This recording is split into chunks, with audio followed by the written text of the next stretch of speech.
Ang taong ito ay kamangha-mangha. Gamit lamang ang ilang lumang plastic bottles at gulong, naisip niya kung paano gumawa ng gasolina gamit ang simpleng heating setup.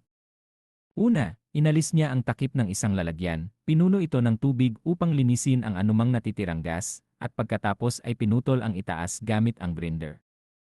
Pagkatapos nito, nag-weld siya ng coupling, nagdagdag ng maliit na lever upang kontrolin ang pagbubukas at pagsasara, at mahigpit na inakma ang isang bakal na tubo sa lugar, gamit ang tape upang masiguro na walang hangin na makakalabas. Inilagay niya ang mga lumang plastic bottles at gulong sa loob ng lalagyan. Para sa susunod na hakbang, nag-drill siya ng magkatugmang butas sa dalawang takip ng bote, ikinonekta ang mga ito gamit ang plastic tubes, at sinigurong nakakabit ang mga ito gamit ang mga screws upang manatili sa lugar. Sinelyuhan niya ang bawat puwang gamit ang hot glue, at nagdagdag ng layer ng douse sa paligid ng bote upang pigilan ang